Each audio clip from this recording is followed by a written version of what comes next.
asalaamaaleykum mbokk yi ginnaaw bu ñu sante yàlla julli si yonent bi sallallahu alayhi wa sallam ñu ngi nuyu njiitu kër gi ko ñaan jabatam ñu ngi nuyu personnel bi aussi bu baax a baax ñu ngi nuyu Cheikh Mbacke Ndiaye si Pikine ak Soxna Massi la di nuyu Soxna Gagne Siri Gueye maa ngi nuyu le commissaire Demba Sarr ak le colonel Moussa Fall des Eaux et Forêts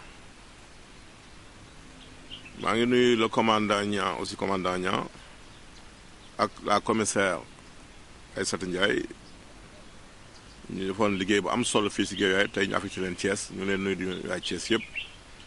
di profité di nuyu le maire de Thiès muy Talla Sylla di sama professionnel ñu daan toogandoo si benn tablement di jàng defandoo la terminal D2G D'2G Félicité Samari si bu Thiès ñu ngi koy jaar moom Talla Sylla di ko ñaanal jàmm. tey bala ñu ñëw si li ñu indi ñuy profité di nuyu suñu xarit aussi Asphal des transporteurs si Yëmbal maa ngi nuyu Cheikh Thiaw ak Soxna Ameth Gueye di nuyu le maire Madi Ba ak le sapeur Mamadou Ndiaye. maa ngi nuyu directeur centre horticulture Cambérène bi nga xam ne fa la ñuy tourné émission bi di ko ñaanal jàmm di nuyu personnel bi yëpp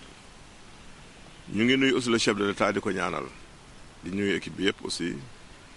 di ñaanal aussi wér le ministre de la santé gis nañ taxawaayam si mbas mi vraiment ñu ngi koy delloo njukkal mbir la boo xam ne ñëpp a war a jàpp rek ni ma ko waxee toujours bu defee rek yàlla mën na oyofal lépp. maa ngi nuyu le journaliste Mamadou Lamine Dieye di Soleil di borom xam di ko bu baax di ko wér di ko leer xalaat ak pas-pas tey dañu ñëw si sécheresse buccale muy gémmañ yi ñi seen gémmañ di wow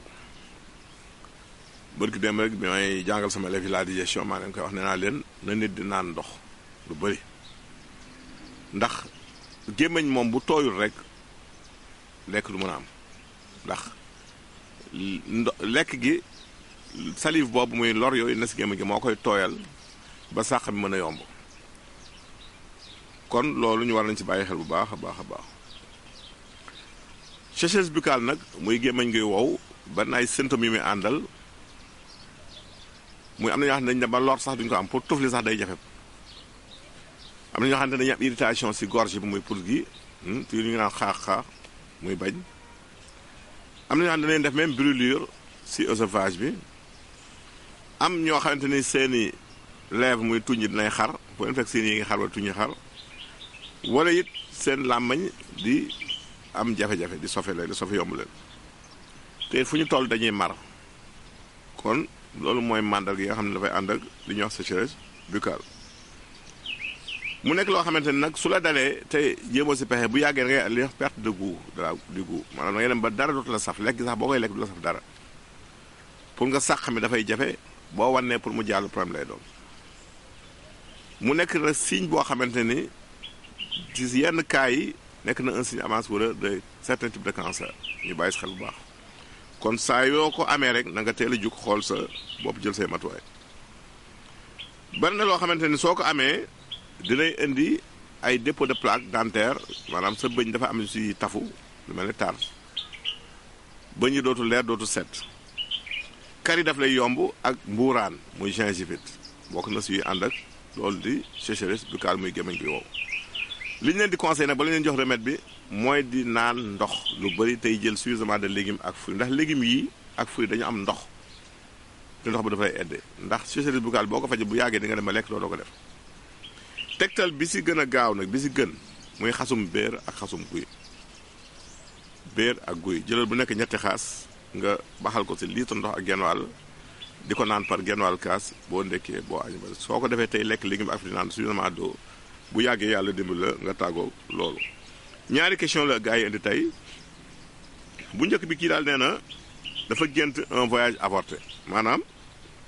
dafa gént daal menoon dafa préparé doon waaju yoon mais sottiwul waaw kooku moom li muy màndarga rek mooy ndog-ndog dafa yomb c'est-à-dire que ne nga koo xamante ne loo yaakaar mu am ndog-ndog mooy faral di indi genre gént yooyu li ñu lay digal nag mooy del faral di sarxe lem wutal lem di ko faral di sarxe boo ko defee si kàttanu yàlla mën na leeral mbir yi. ñaareelu question bi kii daal nee na maux de gorge daf ko yeb put gi daal mooy faral di